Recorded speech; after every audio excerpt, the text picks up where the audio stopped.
Good morning, everyone.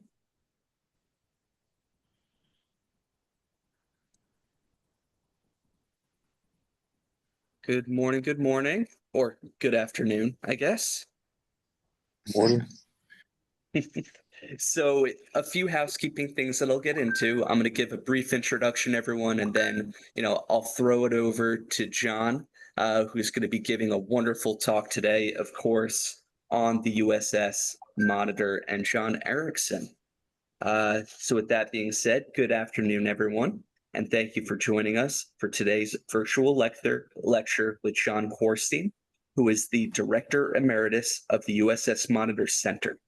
John will explore today the fascinating history of 19th century Swedish American inventor and engineer John Ericsson and the role the first ironclad ship played in the Civil War.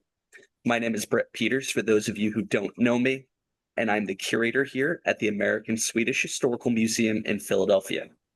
So, a few housekeeping things before I introduce John. Today's lecture is being recorded and will be publicly available on the American Swedish Historical Museum YouTube channel in the coming week. A link to the YouTube recording will also be emailed to everyone who registered for the talk today. We ask that everybody please remain on mute during the talk, except for you, John, to minimize background noise. If you have a question, please feel free to write it down in the chat feature, and we'll read it aloud after the presentation. You will also have the opportunity to unmute yourself and ask live questions after the lecture if you prefer. With that, it is my pleasure to introduce today's speaker, John Quarstein. John, if you want to give a wave. Howdy. John is an award-winning historian, preservationist, and author. He is the Director Emeritus at the USS Monitor Center at the Mariners Museum and Park in Newport News, Virginia. John served as a historical consultant building the USS Monitor Center from 2002 to 2011 until named Director of the Center in 2012. Previously, he had served for 30 years as the director of the Virginia War Museum in Newport News, Virginia. He is the author of 21 books.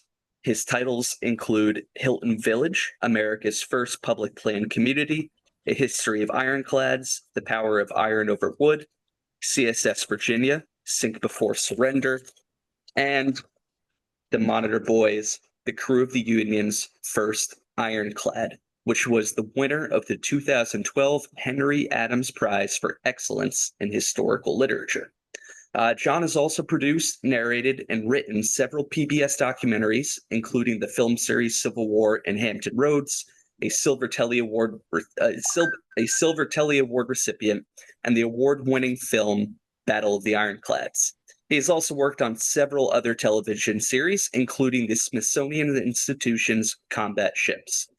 John is the recipient of the National Trust for Historic Preservation's President's Award for Historic Preservation, the Civil War Society's Preservation Award, and the Daughters of the American Revolution Gold Historian's Medal. And with that, it is my pleasure to turn it over to you, John. Thank you so much for being with us today. Thank you. You're going to pull up the slides.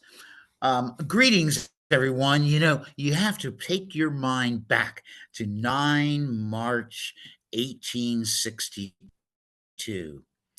That day is when, next slide, please.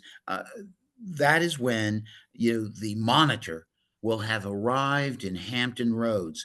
And when that ship arrived, Hampton Roads, which is the largest natural harbor in the world, actually was a scene of devastation.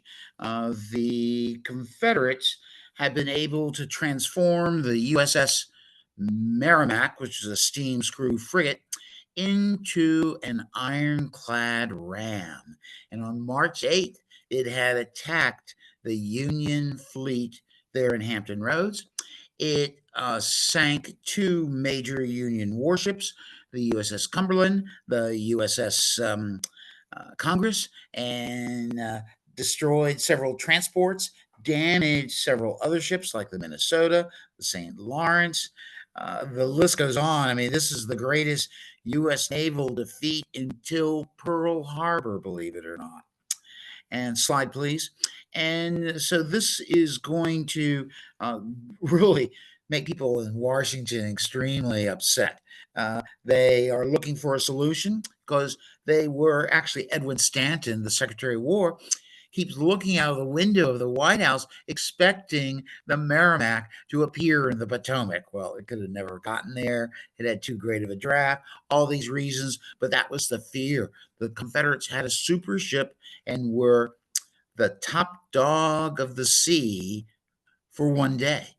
And the thing that took it off that shelf was the USS Monitor.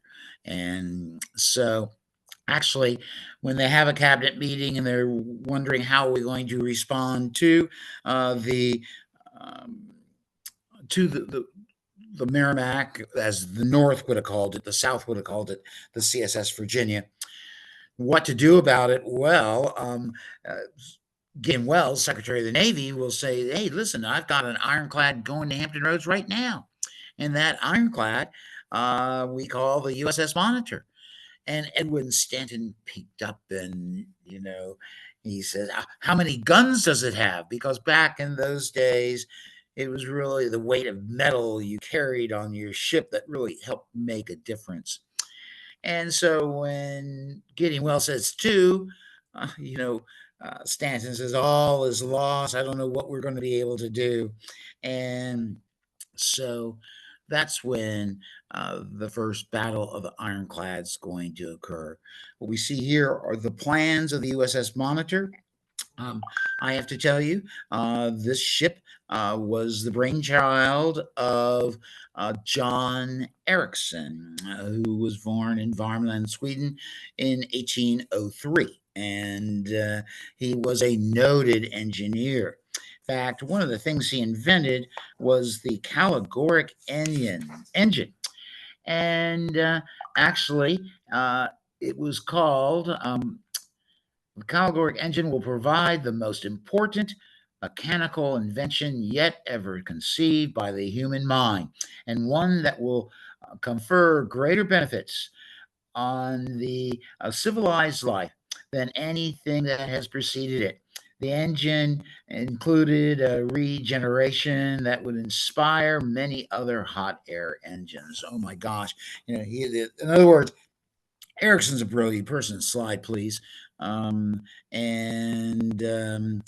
so there he is. This is after his fame. You can see this shows the monitor itself on the desk before him. That's his model that he had actually developed to uh, and sent to Emperor Louis Napoleon of France during the Crimean War. He says, "Looky here, you want to control the seas. My little vessel, also known as Ericsson's battery, will be able to rule the world." The French did not buy that claim. And so as a result of it, Ericsson puts it away. Now, the big thing is that Ericsson had already gained some fame as the inventor of rail or locomotive engines. He also invented the screw propeller, which everyone takes it for granted these days, but the screw propeller is really great for navies because all the engine systems can be below the water line. So Ericsson's a brilliant guy. He comes into contact with a man, slide please, known as Robert Stockton. And Robert Stockton is going to convince Ericsson to come back to America to work on the design of a new type of warship for the U.S. Navy. And this warship is known as the USS Princeton. And the Princeton is a typical frigate. It actually features two powerful pivot guns, one designed by Ericsson, a 12-inch that was originally called the Orator, and then a gun designed by Stockton, which was called the Peacemaker. It was a 13-inch cast iron shell gun, and see, shells were devastating to wooden ships. So here they're dealing with a super type of engine designed by Ericsson, super type of guns, one of which was designed by Ericsson. Ericsson supervised the construction. Stockton reeked in all the fame and what have you. However, when the Princeton is supposed to go from Brooklyn Navy Yard down to the Washington Navy Yard in Washington, Stockton tells Ericsson to be at the dock at the wrong time. And so when the Ericsson gets to the dock, the Princeton's already set sail. And so, because Stockton wanted to reap all the fame. And so they get down to the Potomac. They have a big party like they used to have, champagne. And one of the fun things to do at that party was fire guns, especially the Peacemaker. Now, Ericsson had already told Stockton that his gun was unstable. And basically, during this time period when you were building a shell gun, you had to have a built up breech to withstand the explosion inside that propels the shell out. Well, Stockton didn't properly do that. Ericsson says, your gun is not going to work. It's going to blow up. Stockton says, you're just jealous. My gun is bigger than yours. And so during this party, the gun blows up, right? And as a result of this, Ericsson is blamed for everything. And actually, 2 secretaries in the cabinet were killed. 7 people were killed. John Tyler, the president of the United States, is there, but he is not on the deck when that gun fires at that time. But it is tragic. And Ericsson is not paid for his work on the project. He becomes a pariah. And now we have the Civil War breaking out. And the Confederates, as soon as they can, their Secretary of Navy, Stephen Russell Mallory, recognized that the only way the Confederacy could win a war at sea was design a new style of warship with a ram and rifled guns and iron plating, making it shot-proof. Wow, and a ram that they hadn't used rams since the 16th century. So this was a great new concept which the Confederates were trying to put into action at a place called Gosport Navy Yard in Portsmouth, Virginia. So anyway, that's the ship that comes out. Now, when the federal, there's no secrets during the Civil War, I'm going to tell you, because just the Monitor alone, which we see coming out of the ship house, everyone thought it was going to sink when it came out of the ship house. Ericsson's actually standing on the bow, saying, it's not going to sink. It's buoyant as it can be. And so anyway, I think the Ericsson had really designed this ship. It's a coastal defense ship, not so much an ocean-going warship. But the Navy were desperate. News of the Virginia transformation got out, and there was no secrets during the Civil War, as I like to say. When the Monitor sailed from New York, actually, in the New York Times, they had the announcement that the Monitor was sailing out of New York Bay. And so, and the Confederates, of course, read that and knew it was coming. Same thing about the Confederate newspapers. They would say, our ironclad is going to sink everybody because of its powerful ram. So once again, we have this collision course. Slide, please. Now, John Ericsson is his concept really is based on the turret. And this is inside a Passaic-style Monitor's turret, which was the next class after the building of the Monitor. It is, that's a 15-inch dog and shell gun. And on the other side, in the background, is an 11-inch Dahlgren shell gun. The Monitor would be armed with 2 11-inch Dahlgren shell guns. which were the finest naval shell guns in the world, basically. And its turret was so amazing because it could spin 360, and that gave it all these advantages. Now, when the North finds out, oh my gosh, the Confederates are building ironclad, what are we going to do? Um, they will actually set up what's called the ironclad board. And three senior officers, Charles Henry, um, Joseph Smith, Hiram Paulding, and Charles Henry Davis, will review designs. And they put in the newspapers a call for designs to be sent to the ironclad board, Washington, D.C. The Confederates know something's up, but they get 16 designs turned in. Most of them are laughable, believe it or not. One person turned in a rubber clad. In other words, rubber sides. And he said, well, the shells are going to bounce off the side of the rubber clad. And everyone says, oh, well, shells are going to blow up and sink your ship. So that wasn't considered. They picked two ships, the New Ironsides, as well as a ship known as the Galena. The Galena is going to be a project organized by Cornelius Bushnell. And Bushnell, when he submits his plans to the ironclad board, they said, well, I'm not so sure the ship is stable. And so he's told to go see this crazy guy known as John Ericsson in Brooklyn. So he goes and sees him, and Ericsson says, yeah, it's stable because of this mathematical formula, blah, blah, blah. But look what I got. He goes to his closet and pulls out a model of the Monitor. And Bushnell is just shocked. Oh my gosh, that's brilliant. Why didn't you turn it in as a design?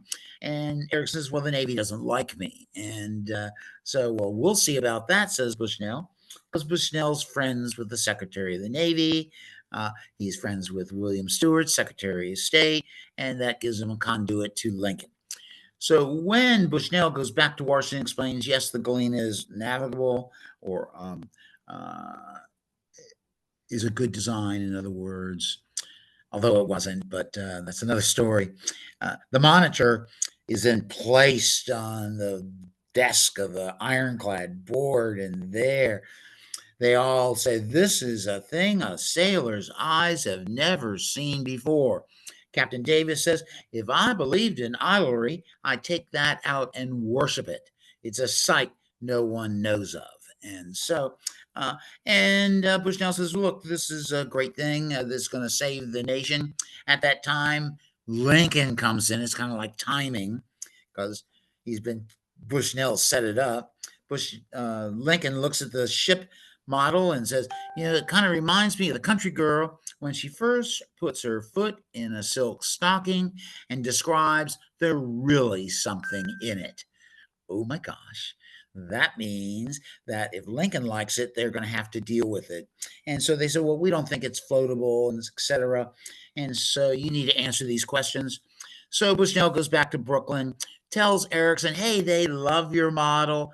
I just can't explain it as well as you can. You need to go down to the ironclad board in Washington tomorrow and tell what makes your ship so good.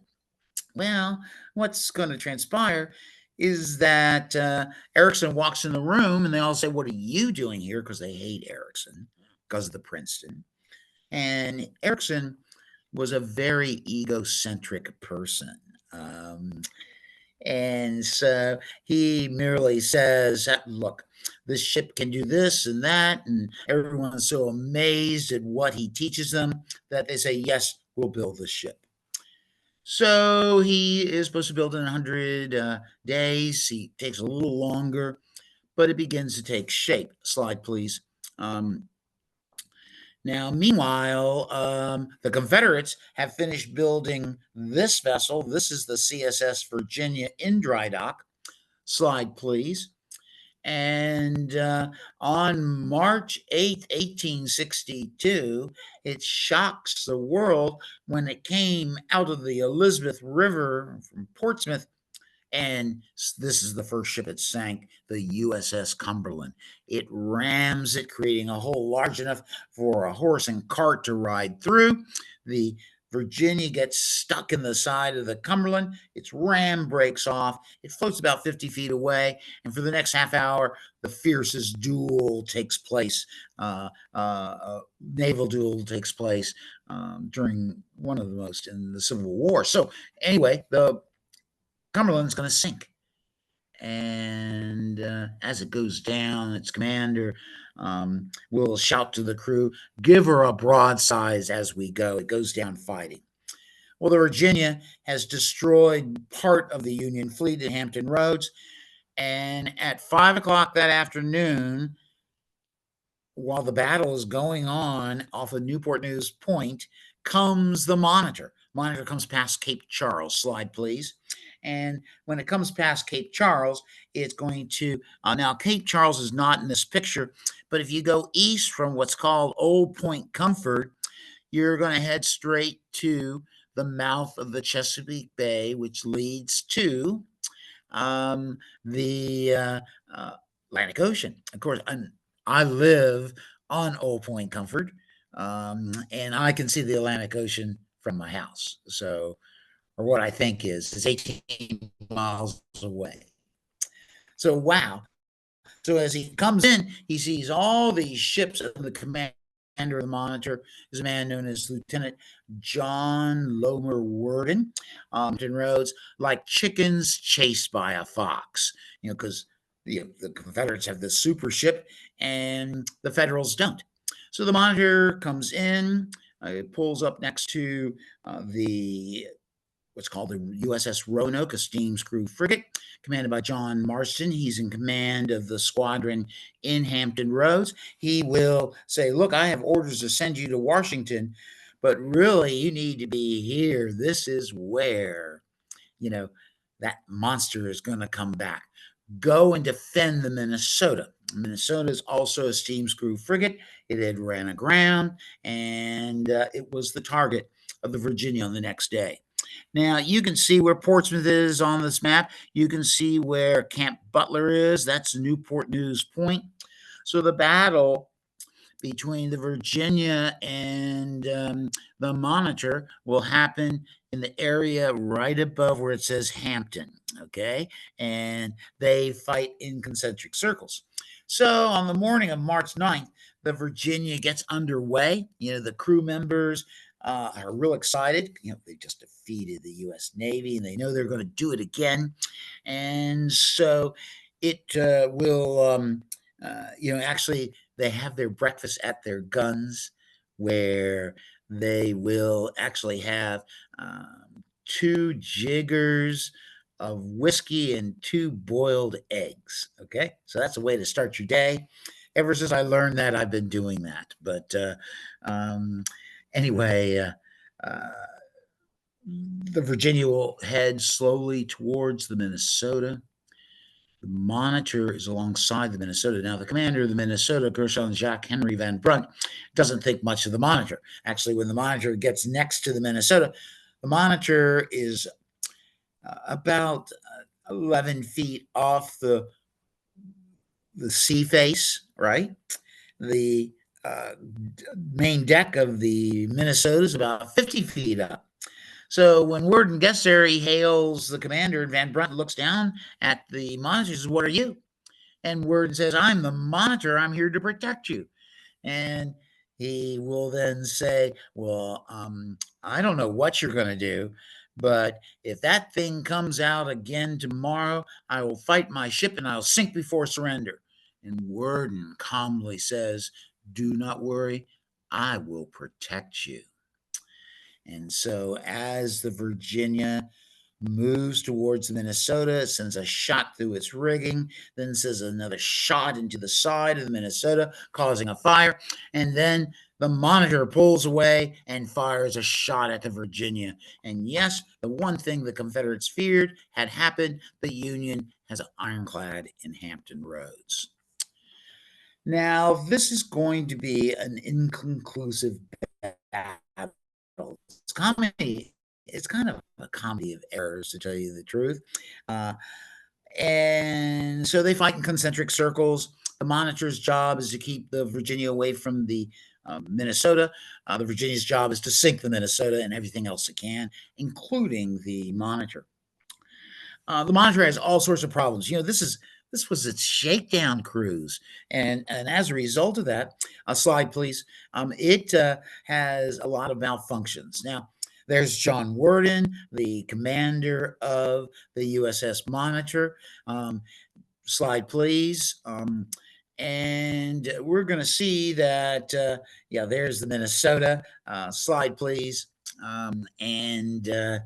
There's, oh my gosh, many of the paintings of this battle show 2 days wrapped into one. So, because the Cumberland never burned, the Cumberland sank, the Congress burned and sank, but it blew up. So, that wouldn't be in this picture, but nevertheless, the artists kind of did that. So the Monitor had a speaking system. So if you're in the turret, you have these two big guns, and the turret rotates. It makes a complete circuit in 90 seconds. It sits on a spindle, which turns the turret. They have white marks below on the deck so that the gunners can see, because the captain's going to say, fire 5 points to starboard, right? Well, I have to say that after firing black powder shell guns, soot gets on the white marks so you don't see them. Number two, you can't see out of the turret. You got to look over the top of the guns to see a target. The speaking tube from the pilot house, which is at the bow of the ship, is going to be, unable to communicate because water had gotten into the speaking tube. So Worden had to have runners take his orders from the pilot house, go down through the ship, come up into the turret, and says, you need to fire 5 points to starboard. Well, if you're circling in this turret, you don't know where that is. And so the commander in the turret is a man known as Samuel Dana Green, and he will actually lean over the gun, and when he sees something dark and gray, he orders his ship to fire. Well, the pilot house is at the same level as the guns. It was kind of like playing monitor roulette. The engine for the turret, it breaks. Its linkage gear breaks. So once you start it up, you can't stop it with any accuracy. So you're spinning, firing your guns on the fly. Oh my gosh, and actually the Monitor did not really damage the Virginia on this day at all. They're firing half charges of gunpowder because they're afraid that a gun would blow up inside the turret. So the Monitor has many disadvantages. The Virginia, it's slow. It's a draft of 22 feet. It has already been in action. Several of its iron plates have been cracked. And so we know that the Virginia is trying to get at the Minnesota, and the Monitor blocks its path. And this is a 4.5-hour battle. And it comes to its great conclusion at about 12. The battle starts around actually 8:30, and so Worden in the Monitor sees that the Virginia is floating a little high because it's been using all this coal and gunpowder and shot and shell, so it's kind of raising up in the water. So actually Worden can see the churning of its screw propeller, and he says, I'm going to ram that, and when I ram it, that's going to make it dead in the water, and we're going to win the battle. Great idea for Worden.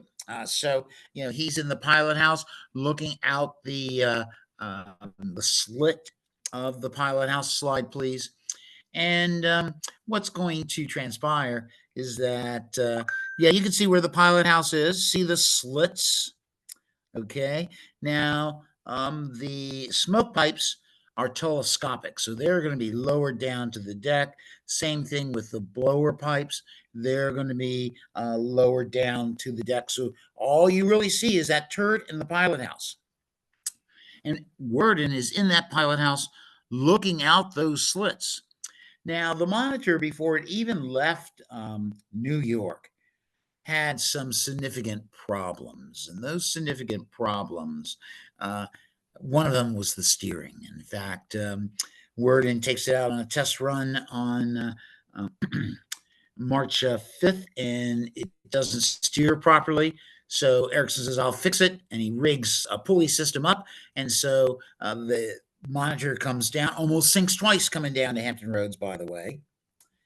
And so as Worden builds up speed to hit the fantail of the Virginia, slide please, guess what? A steering malfunction is going to take place, and basically the Monitor will glide past the fantail of the Virginia, the stern. At that time, John Taylor Wood, grandson of Zachary Taylor, President of the United States, will fire a 7-inch Brook rifle and blows the top of the pilot house off. Actually, right when Ericsson or Worden is looking out, I'll tell you, he will be grievously wounded. He actually falls back out away from the slit, saying, "I'm killed, I'm blinded," and the Monitor breaks off action. And so the two ships actually will never fight again. Ericsson's now claimed as instead of the Ericsson's folly, he's believed to have this greatness of mind and design. And so the Union will start building more Monitors based on the victory they call the Monitor. Really, it's a drawn battle. And you can say the Monitor won because it saved the Minnesota. You can say the Virginia won because it protected the entrance to the James River. But time will run out for the Virginia because it will actually, because of its draft, when Norfolk is captured, thanks to Abraham Lincoln coming down to Hampton Roads, the Virginia has nowhere to go. Its draft won't allow it to get to Richmond, so they have to scuttle their ship. With the Virginia gone, then the Union fleet, and you can see it right here, comes up the James River, and this is called the Battle of Drewry's Bluff, which takes place on May 15, 1862. You can see the big ship in the foreground, or the major ship bombarding the bluff, that's the Galena, which is proven it gets holed 13 times. It's a bad ship. Next to it, you'll see the Monitor. The Monitor can't elevate its guns to fire at the battery on top of Drewry's Bluff. And as a result of that, it really doesn't play a part in this battle. The other ships are going to be the Port Royal, the Aroostook, and the Naugatuck. And they all play different roles in this engagement. But it's really the Galena that will take the brunt of the Confederate artillery. The Federals are repulsed. And Richmond, if you follow the James River northward, this picture is not as good as it should be, but it shows Richmond. It's 8 miles away. So that's how close the Union came to ending the Civil War. But the Monitor is not quite what everyone thinks it is. It has limited firepower. It's unseaworthy. It's uncomfortable to live in.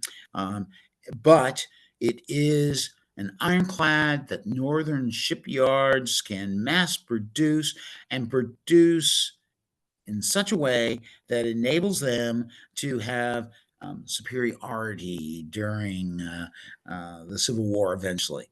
They build 47 monitors during the Civil War. The Confederates only put in the water 23 ironclads, and most of them are sunk by the Confederates themselves to protect them from falling in enemy hands.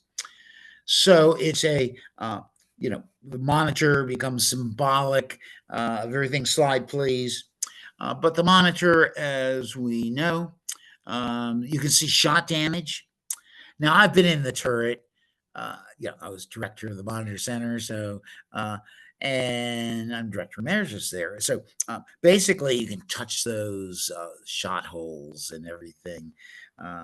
And actually, you can see one shot from Drury's Bluff that was fired by a Brook rifle, and that Brook rifle screwed into the turret at 300 yards. So if the Confederates had those Brook bolts for their guns, that may have been a little different story in Hampton Roads.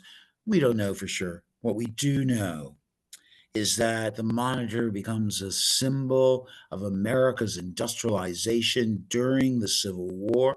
This industrialization will carry us into becoming the leading industrial power by the end of the 19th century. Slide, please. Once again, as I've said, the Monitor is not seaworthy. And so on Christmas Day, it's in Hampton Roads, and it receives orders to go down to Beaufort, North Carolina, to support a planned attack on Charleston. And sadly, en route on the 31st of December, 1862, the ship will be lost at sea. 16 men go down with the Monitor, and yet the Monitor has set a legacy that is iron men on iron ships, and that's what that Monitor does. That's why it's called the little ship that saves the nation. John Ericsson is a hero of the land as a result of it. And so you can go to Brooklyn, Greenpoint, and see statues in his honor. You can go to Värmland, Sweden, statues in his honor. I've seen both, and he deserves that credit. Even though the ship was unseaworthy, it still revolutionized naval warfare forevermore. It's proved the power of iron over wood and sea ships. Thank you very much. I think that was all my time allotted. So I talk forever about this topic. So, John, thank you so much. If I skipped anything you want to know, just ask. Thank you. John, thank you so much. That was a wonderful talk. I personally learned a lot. There were a lot of things that I didn't necessarily know going into it. So with that being said, everybody on the Zoom, if anybody has any questions, please do feel free to ask.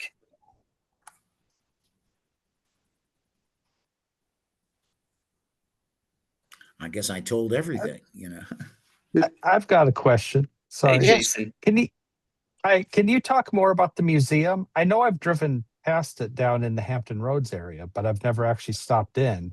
I didn't realize. Oh my gosh. Like, I've seen the signs that just say the turret is there, Yes. and I didn't realize there was a whole museum actually. So.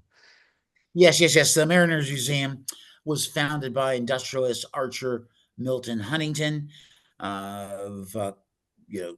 adoptive son of Collis Potter Huntington, the guy that helped build the Transcontinental Railroad. And he builds a shipyard in Newport News because that's his Atlantic terminus for the Chesapeake and Ohio Railroad. And so Archer Huntington wanted to create a museum that is about our nation's connection with the waterways and our waterways connection throughout the entire world. We started created the museum in 1930, and have a world-class collection of just about everything, great library. And we also have, we're the depository for NOAA for all of its Monitor artifacts. So we actually pulled up from the wreck of the Monitor, not only the turret, its guns, but also in the turret was a coat, a pea coat worn by one of the sailors, other awesome artifacts that really tell the story of this novel vessel. And so we have an exhibit gallery that tells the story of the ironclad revolution, as I called it. And so as a result, so we have the turret, which is under conservation right now. The turret was built of 8 layers of 1-inch iron plate. So the turret spent 140 some years on the bottom of the ocean off of Cape Hatteras, 236 feet down. And so salts got in between the iron plates. And so we're trying to remove those salts. So we also are restoring the guns, the engine, just about everything we found. We've developed new techniques in conservation.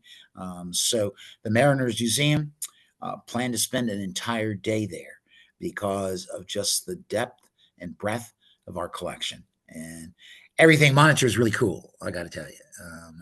I'm a little biased. Okay, so I've written 5 books for the museum, so I'm really biased. So Bias always bad. Yeah, you should. It's worth a visit, I will tell you, just alone to see that turret. Well, that's history alive. Is really pretty awesome.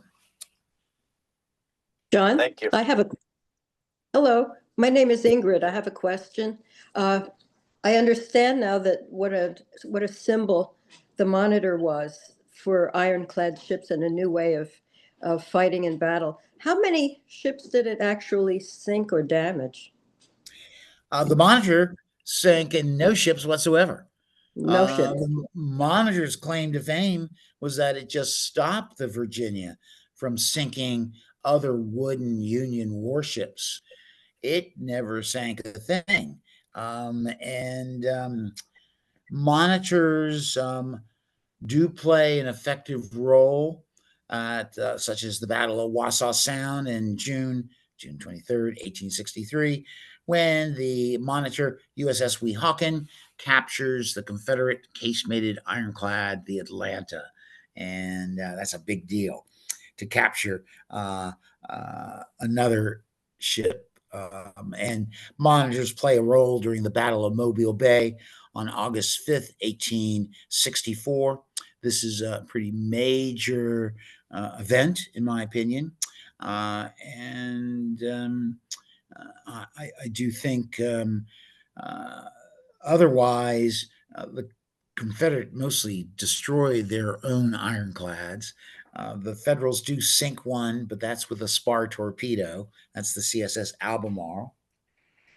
And so what this Battle of Hampton Roads did, number one, it said rifled guns are what we need to use, not smoothbore shell guns. Number two, our armor needs to be sloped because that helps deflect the shot. And number three, we need to have turrets because turrets give us a more effective range of fire. And and so that's a very big deal. So it's the combination of those two ships, really. But because the Northern press is much more powerful than the Confederate press, that's why you hear so much about the Monitor. They actually have a refrigerator called the Monitor Top Refrigerator, right? And it's got this little unit on top of the refrigerator that looks like the turret.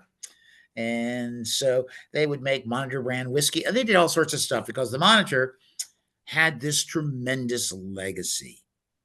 Once again, it was proclaimed the little ship that saved the nation.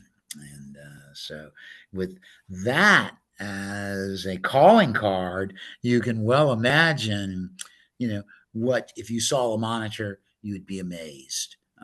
Because, you get a piece of wood, as I tell students, you get a piece of wood and throw it on the water, what happens? It floats. If you get a piece of iron and throw it on the water, it sinks. How can you have a Monitor? Well, it's Archimedes' theories of displacement. Pretty simple, but everyone goes, wow, really? And so that's one of the great learning tools.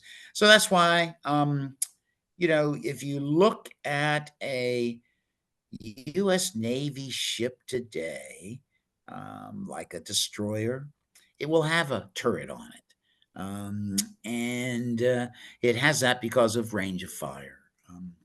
And so I think the Monitor is a very influential vessel, not because of what it actually did, but how it symbolized the use of technology and industrialization to, create war machines beyond compare. And so the Monitor becomes a base for what are known as battleships that are going to be built 50 years later. How's that? Great. That was good. Thanks. I can talk forever about this stuff, I mean. Another question. There was a ship, I think, that they used in Charleston against the fortifications, Charleston, the new Ironsides. Did Yes. Ericsson have a role in that, or was that no? That was actually a combination design that was actually more like European style ironclads. It's a case-mated ironclad. And of course, it does have masts. It will get rid of them because it doesn't need them, but it had too great of a draft to really operate in southern harbors. At the Battle of Charleston on 7 April 1863, the new Ironsides is ineffective. It, of course, was built in Chester, Pennsylvania, but Ericsson had nothing to do with it. And it will burn right after the Civil War. So it's really we catch what's called Monitor fever. I mean, even before, there's so much graft and greed during the Civil War, you can't believe it in naval construction. That's a whole nother story. But Ericsson's told by one congressman, he says, we're going to build 10 more of those ships as long as your ship proves to be a success. And it did become a success. It did through propaganda of the Northern press. And because it's built in 3 different sections: the turret, the armored deck, and then the hull. And the hull, the armored deck overhangs the hull, so that when it gets in rough seas, you can imagine it bouncing up and down, and the bolts are starting to loosen. In fact, many of the crew members on December 31st think the ship is going to fall apart before it sinks. So, you don't have rubber gaskets and things like that yet. That would have made the Monitor a little more seaworthy and, of course, capable of withstanding heavy seas. So anyway, that's my story, and I'm sticking to it. Did they use any other Monitors in the Charleston battle? Oh, yeah. There were 9 ironclads at that battle. The new Ironsides, and then another tower ironclad known as the Keokuk. Now, the Keokuk gets hit 93 times. I want to tell you, when you bring your Monitors into this killing zone in between Fort Sumter and Fort Moultrie, the Confederates have 179 heavy cannons firing at this one buoy, And if you get near that buoy, you're in their sights, right? And some of the ships, like the Weehawkens, hit 57 times. It actually has a hole in its deck. Had the seas been rough, it would have sank. The Keokuk actually did sink. So there were seven Monitor-style ironclads during this battle, and they proved ineffective because they lack firepower. When you have just 2 guns and you're fighting against 179 guns, because each ship had to go in by itself in this narrow channel, right? And so, like, it's your turn to get shot. And that's basically what it was. And once one ironclad got banged up enough, another one will show up and it gets banged up. Worden's commanding ironclad known as the Montauk during this battle, and his ship is hit 14 times. But he knows that other ships suffer, much more damage, and so it's the Monitor becomes the rage. But the U.S. Navy still uses them during the Spanish-American War. Now, these are so outdated that it's only because we were fighting against Cuba, the Spanish in Cuba, that they're even brought back into service. And eventually, they'll all be sold for scrap. And the last ironclad in 1937. So when I say they liked monitors, I mean it. So it's just an amazing occurrence. But yeah, what else would you like to know? Okay. Well, If that's pardon? Oh, I was gonna say, if that's does anybody have any more questions? Okay. Well, John, if you want to give any kind of concluding statement or anything like that, I'll then thank everybody for coming.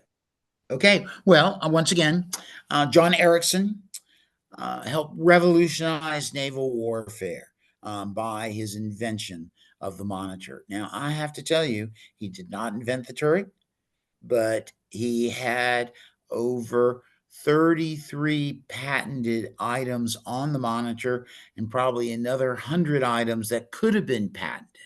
And everything from a compressed air flush toilet, to turnbuckles, etc. I mean, the story of the flush toilet is pretty funny because you get all these guys coming on the Monitor. Some people, as soon as they get on the Monitor, they desert. I mean, they go, "What? This is not going to float." And and there's this mechanical toilet. Now, this is 1862. Some of these people, they're people from Sweden. A member of the crew, Hans Andersen, is actually a Swede. There's several people from Denmark and Norway on board. And and they're not used to outhouses or the woods instead of a compression toilet. So they'll say, "What's this? What can it do?" So the doctor says, "I'm going to go in and show you how it works." And so, unfortunately, he turned the switches wrong and correctly backwards. And as doing so, when he flushes the toilet, he's blown off the top of the toilet. That's why I say the toilets get the nickname the hopper, but I don't know for sure. But anyway, it's that's the spirit of America is industrialization, and the Monitor wraps all that up into one. And it becomes part of this leading effort to not only retain unity with our nation, brings our nation back together, it also endeavors to protect the concepts of freedom that our nation was based on.